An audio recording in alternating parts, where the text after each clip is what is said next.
क्या माता पिता के कर्मों का असर बच्चों पर पड़ता है? जानिए गुरु नानक जी की साखी से। एक बार गुरु नानक देव जी अपने प्रिय सेवक भाई मर्दाना के साथ यात्रा कर रहे थे। यात्रा करते हुए वे एक गांव में पहुंचे, जहां उन्होंने देखा कि एक गरीब किसान और उसका परिवार अत्यंत कठिनाई में जीवन बिता रहा था। उनके घर में भोजन तक नहीं था और बच्चे बीमार थे।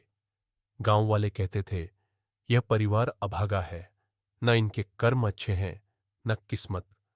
गुरु नानक जी ने किसान को बुलाया और कहा, बेटा, तेरे चेहरे पर संतोष नहीं, मन में पीड़ा है। कहे, क्या बात है? किसान हाथ जोड़कर बोला, गुरुजी, मैंने तो सदा ईमानदारी से मेहनत की, फिर भी मेरी फसलें सूख जाती हैं, बच्चे बीमार रहते हैं। क्या यह मेरे ही कर्मों का फल है? गुरुजी मुस्कुराए और बोले, बेटा, यह केवल तेरे नहीं, तेरे पूर्वजों के कर्मों का भी असर हो सकता है। जब माता पिता पाप करते हैं, छल कपट करते हैं, दूसरों का हक छीनते हैं, तो उनकी आत्मा पर बोझ बनता है। यह बोझ उनके वंशजों पर भी छाया बनकर आता है। जैसे कोई बीज रोगी हो तो उसका पेड़ भी कमजोर होता है। किसान की आंखों में आंसू आ गए। तो क्या मैं उस पाप का प्रायश्चित कर सकता हूं जो मैंने किया ही नहीं? गुरु नानक जी बोले, हां, कर सकता है। ईश्वर न्याय करता है, पर कृपा भी देता है। सच्चे मन से प्रायश्चित कर, रोज नाम जप, सेवा कर और दूसरों की भलाई का मार्ग चुन। जैसे सूर्य की रोशनी अंधकार को मिटाती है, वैसे ही सत्कर्म पुराने पापों को भी भस्म कर देते हैं।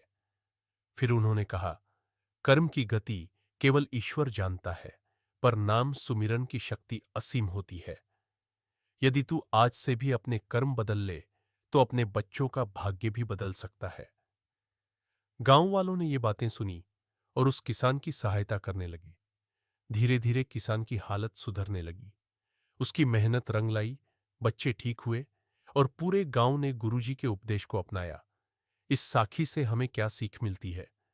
कर्म केवल व्यक्तिगत नहीं होते, उनका प्रभाव कई पीढ़ियों तक जाता है।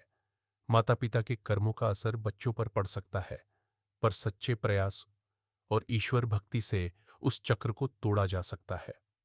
नाम, सिमरन, सेवा और सच्चा जीवन ही परम उपाय है। यदि यह कहानी आपके मन को छू गई हो, तो कमेंट में वाहे गुरुजी अवश्य लिखें और हमारे चैनल कहानी सीरीज को सब्सक्राइब करें।